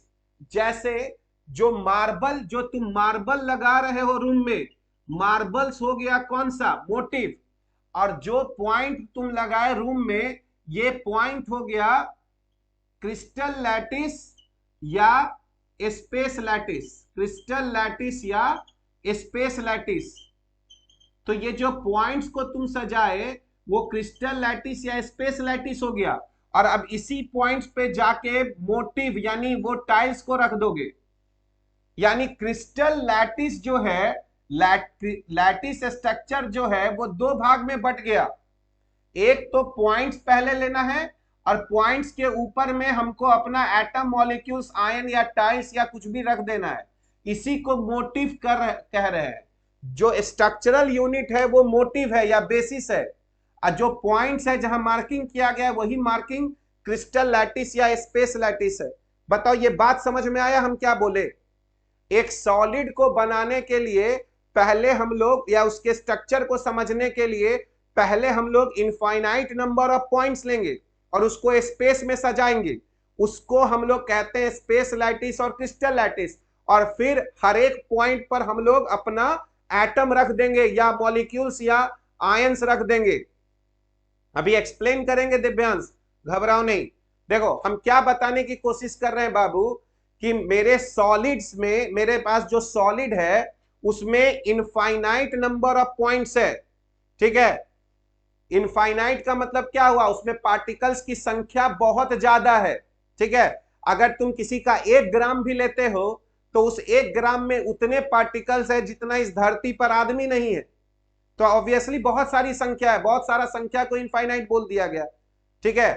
तो अगर हमको किसी सॉलिड का स्ट्रक्चर समझना है तो हम लोग उस सॉलिड के कंस्टिट्यूएंट पार्टिकल्स को रिप्लेस कर देते हैं, किससे, पॉइंट से। और हम लोग सोचते हैं कि मेरे पास बहुत सारा पॉइंट्स है और उसको स्पेस में सजाना है। अब जैसे जितने जितने ढंग से सजाएंगे उतना डिफरेंट डिफरेंट टाइप का हमको सॉलिड मिलेगा। तो इसीलिए हम लोग बोलते हैं क्रिस्टल जो स्ट्रक्चर हुआ वो 2 तरीके में बढ़ गया। एक की पहले पॉइंट्स का अरेंजमेंट कर लो और फिर उस पॉइंट्स पे अपने स्ट्रक्चरल यूनिट को डाल दो, यानी जो एटम, मॉलिक्यूल या आयन जिससे सॉलिड बना है उसको वहां पर डाल दो, तो तुम्हारा वो क्रिस्टल स्ट्रक्चर बन जाएगा। समझ गए। तो अगर हम तुमसे बोले कि क्रिस्टल लैटिस या स्पेस लैटिस क्या होता है, तो हम लोग कहेंगे कि a regular 3 dimensional arrangement of points in space is called space lattice और क्रिस्टल लैटिस। इस ढंग से हम लोग उसको बोल सकते हैं।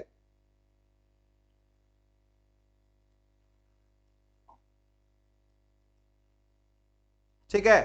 तो अगर हम लोग अब यहां पर पहले यहां पर अगर लिखे स्पेस लैटिस और क्रिस्टल लैटिस, अगर हम लोग बोले स्पेस लैटिस और क्रिस्टल लैटिस क्या है, तो हम लोग स्पेस लैटिस और क्रिस्टल लैटिस को बोलेंगे कि ए रेगुलर थ्री डायमेंशनल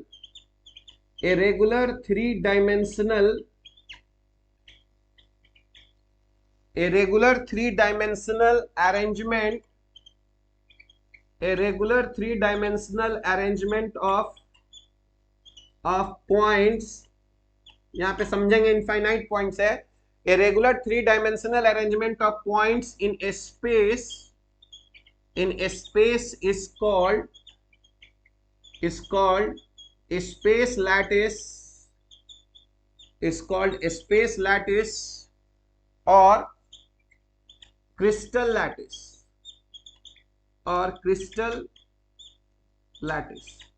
तो अगर हम तुमसे पूछे कि सोचो, अगर हम तुमसे पूछे कि तुम्हारे पास बहुत सारा पॉइंट्स है, उसको 1 डायमेंशन में कितने ढंग से सजा सकते हो, 1 डायमेंशन में।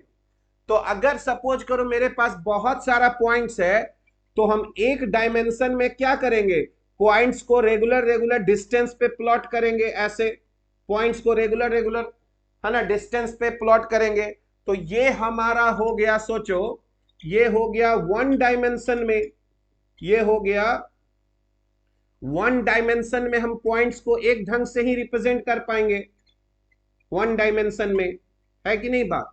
1 डायमेंशन में हम लोग पॉइंट्स को एक ही ढंग से रिप्रेजेंट कर पाए इक्वल डिस्टेंस पे, क्योंकि स्पेस लैटिस या क्रिस्टल लैटिस का मतलब है कि भाई पॉइंट्स को सजाना है रेगुलर मैनर में। तो एक लाइन पर रेगुलर मैनर में कैसे सजाएंगे, इक्वल डिस्टेंस पे सजाएं, ठीक है।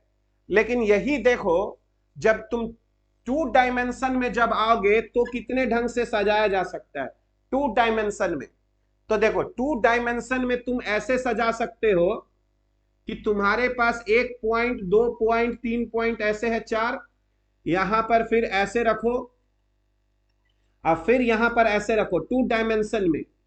और इस ढंग से तुम रखो कि जब हम इस पॉइंट को बनाए तो ये हम लोगों का ये जो साइड है अगर ए है तो ये भी साइड ए हो और ये एंगल 90 डिग्री हो जाए और ये सब इक्वल लेंथ का हो गया, तो तुम देखो ये स्क्वायर बन जाएगा, स्क्वायर। तो तुम 2 डायमेंशन में ऐसे ऐसे सजा सकते हो पॉइंट्स को इक्वल डिस्टेंस पे हर एक को। तो इस अरेंजमेंट को क्या कहेंगे, स्क्वायर कहेंगे। तो ये स्क्वायर सजाया जा सकता है 2 डायमेंशन में। अच्छा, 2 डायमेंशन में ही याद करो कि तुम एक रेक्टेंगल की तरफ भी सजा सकते हो 2 डायमेंशन में। रेक्टेंगल का मतलब क्या हुआ कि एक डिस्टेंस कम है और एक डिस्टेंस, ये डिस्टेंस ज्यादा है जबकि ये डिस्टेंस कम है। तो ये भी एक अरेंजमेंट हुआ इनफाइनाइट नंबर ऑफ पॉइंट्स का। तो ये एक स्क्वायर हो गया और ये एक रेक्टेंगल हो गया एक तरह से 2 डायमेंशन में। तो ये 2D का अरेंजमेंट है, 2 डायमेंशन में ये 2D का अरेंजमेंट हुआ। अब तुम ध्यान से देखो तो 2 डायमेंशन में और भी एक अरेंजमेंट है कि तुम पहली बार पॉइंट्स को ऐसे रखे और दूसरी बार पॉइंट्स को बीच में रखे, बीच में, और फिर तीसरी बार पॉइंट्स को इसी पहले वाले के नीचे में रखते गए ऐसे, फिर इसके बाद इसके नीचे। तो तुम देखोगे तो यहां पर तुमको एक रेक्टेंगल बनता हुआ दिखाई देगा और बीच में तुमको एक पॉइंट दिखाई देगा। ऐसे ऐसे तुमको बनते जा रहा है, ऐसे ऐसे बनते जा रहा है, ठीक है। तो तुम सोचो इसके अभी अगला पॉइंट यहां पे रहेगा, यहां पे रहेगा, यहां पे रहेगा, इस तरह से रहेगा, फिर अगला पॉइंट इसी के नीचे, इसी के नीचे, इसी के नीचे, इसी के नीचे, ऐसे रहेगा। तो तुम देखो इसी को हम लोग सेंटर्ड रेक्टेंगल कहते हैं। सेंटर्ड रेक्टेंगल मतलब ये भी एक अरेंजमेंट है 2 डायमेंशन में। ये ऑब्जेक्टिव में पूछा जाता है कि 2 डायमेंशनल में कितने ढंग से अरेंज कर सकते हैं। तो एक स्क्वायर, एक रेक्टेंगल, एक सेंटर्ड स्क्वायर हुआ, और एक को तुम ऐसे भी अरेंज कर सकते हो। याद करो 1 2 3 ऐसे लिए, फिर तुम कोई एंगल पे फिर से इसी तरह से 1, फिर यहां पर आ गए 2, फिर तुम यहां पर आ गए 3 ऐसे, फिर यहां पर 1 1 2 3 इस ढंग से अरेंज किए। तो तुम यहां पर अगर अरेंज करोगे तो ये एक पैरेललोग्राम की तरह तुमको दिखाई देगा। पैरेललोग्राम, कोई खास एंगल बना, यहां पे कोई खास एंगल बना। तो ये लेंथ हो गया ए, मान लो ये बी, और ये जो एंगल थीटा है ये theta not equal to 90 degree यहां पर हो गया। कोई जरूरी तो नहीं है कि हम 90 डिग्री पे ही पॉइंट्स को सजाएं। तो इसी को पैरेललोग्राम या हम लोग ऑब्लिक भी बोलते हैं, ऑब्लिक। ये भी एक अरेंजमेंट हो गया 2 डायमेंशन में, 90 डिग्री पे नहीं बनाए।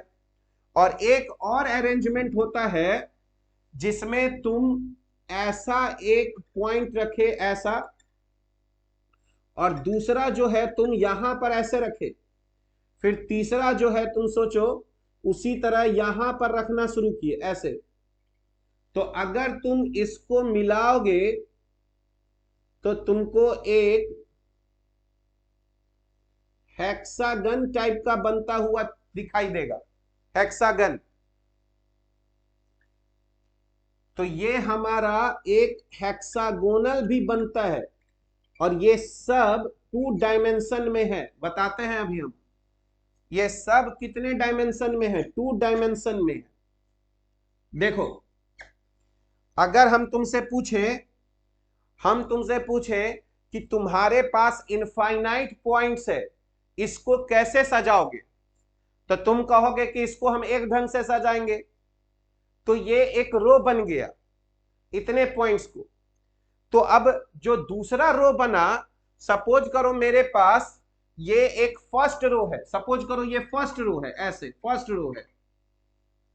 तो दूसरा यही यही तो पढ़ना है, यही पढ़ना है अमित, बता रहे हैं। ये डॉट डॉट डॉट मान लो ये एक रो हुआ।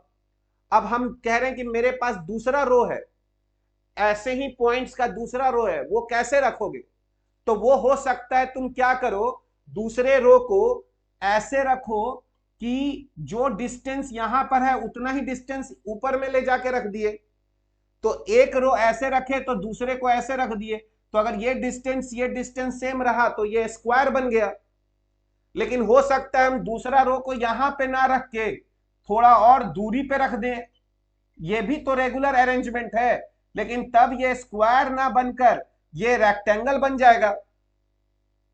हमको मेरा मन किया तो हम दूसरे रो को एक के ऊपर एक नहीं रखें, हम दूसरे रो को इसके बीच में रखना शुरू कर दिए, और फिर तीसरा रो को इसके ऊपर रखना शुरू कर दिए, तो ये सेंटर्ड बन गया। तो ऐसा ऐसा पाया गया कि सिर्फ तुम 5 ढंग से अगर तुमको इनफाइनाइट पॉइंट्स दिया गया और बोला गया कि इसको 2 डायमेंशन यानी प्लेन में सजाओ, इनफाइनाइट पॉइंट्स को प्लेन में सजाओ रेगुलर ढंग से, रेगुलर, तो तुम सिर्फ 5 ढंग से सजा सकते हो, एक स्क्वायर, एक रेक्टेंगल, एक सेंटर्ड रेक्टेंगल, एक ऑब्लिक, और एक हो गया तुम्हारा क्या, हेक्सागोनल।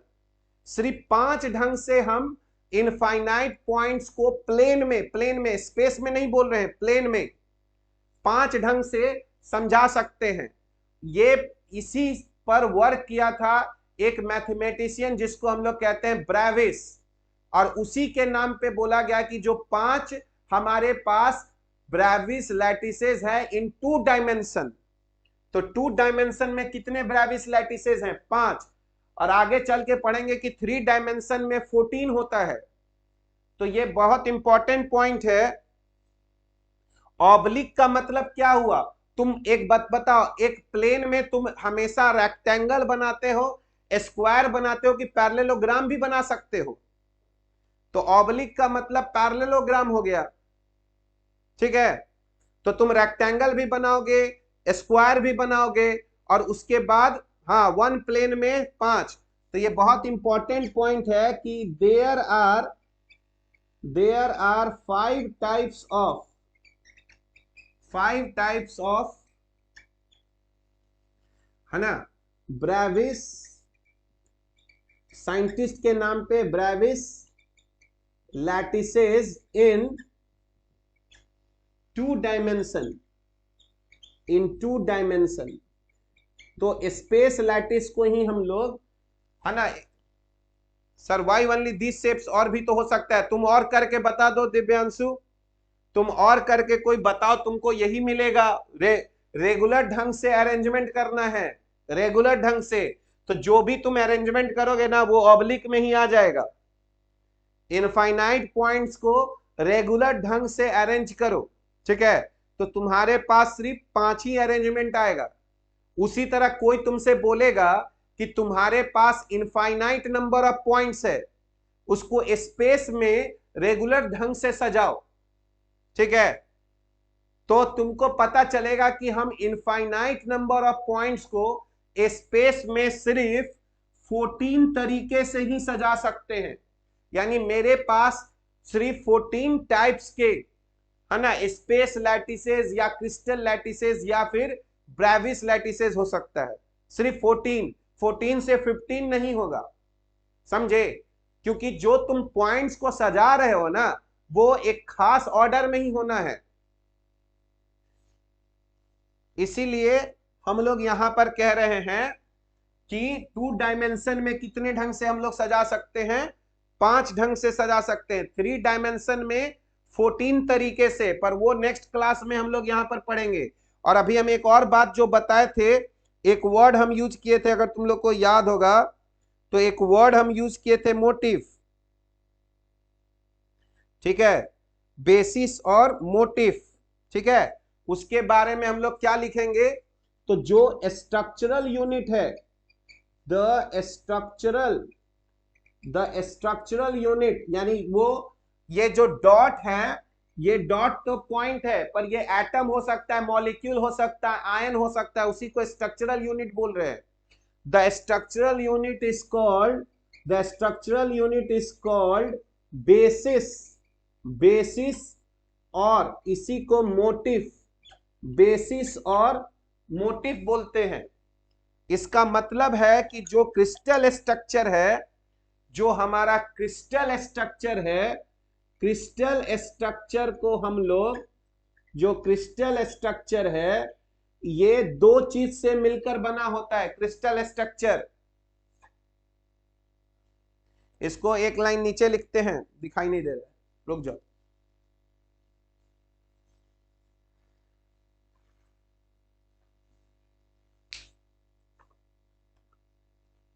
पहले इसका एक फोटो ले लेते हैं।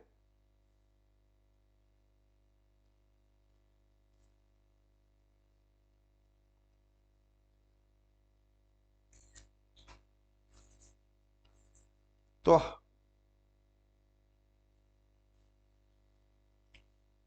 अरे भाई ठीक है, ई लगा लो यार स्पेलिंग में, ठीक है। तो देयर आर जो है,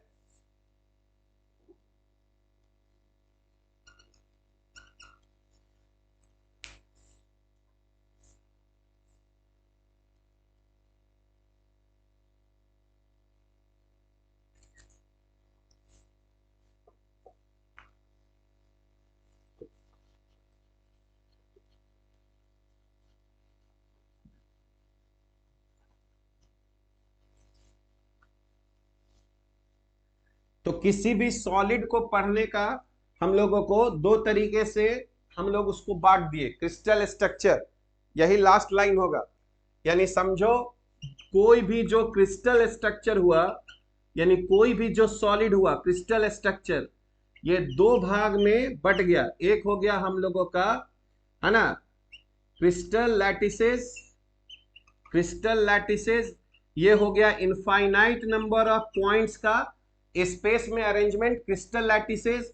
और दूसरा जो हो गया, यही हमारा हो गया मोटिफ, और इसी को हम लोग बेसिस भी बोलते हैं। यानी हम लोग किसी सॉलिड को पढ़ने के लिए पहले क्या करेंगे, पहले इनफाइनाइट पॉइंट्स का स्पेस में अरेंजमेंट करेंगे जिसको क्रिस्टल लैटिसेस बोलेंगे, और उसी पे स्ट्रक्चरल यूनिट डाल देंगे जो कि एटम, मॉलिक्यूल्स या आयंस कुछ भी होगा, और वही मोटिफ या फिर बेस कहलाता है। और इन्हीं दोनों को जोड़ देंगे तो हमारा सॉलिड बन जाएगा जिसको हम लोग क्रिस्टल स्ट्रक्चर बोल रहे थे। ठीक है, तो मोटिफ, अरे इतना बात बोल दिए अभी तुम फिर पूछ रहे मोटिफ। मोटिफ का मतलब हो गया एटम्स, मॉलिक्यूल्स या आयंस जिसको तुम रिप्रेजेंट कर रहे थे पॉइंट से, है ना। तो सॉलिड को पढ़ने के लिए जो एटम्स, मॉलिक्यूल्स या आयंस है उसको हम लोग पॉइंट से रिप्रेजेंट कर रहे हैं। तो पॉइंट को, इनफाइनाइट पॉइंट को स्पेस में जो अरेंज किए उसको बोले क्रिस्टल लैटिस, और उसी पॉइंट को फिर हटा के हम डाल देंगे क्या, एटम्स, मॉलिक्यूल्स या आयंस, तो उसी से हमारा सॉलिड बन जाएगा।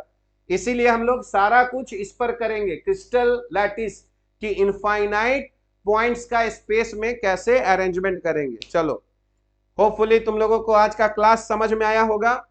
ठीक है, तो आज एक और डीपीपी तुम्हारे पास जाएगा, है ना, उसको तुम लोग सॉल्व करना। ठीक है, चलो फिर बाय।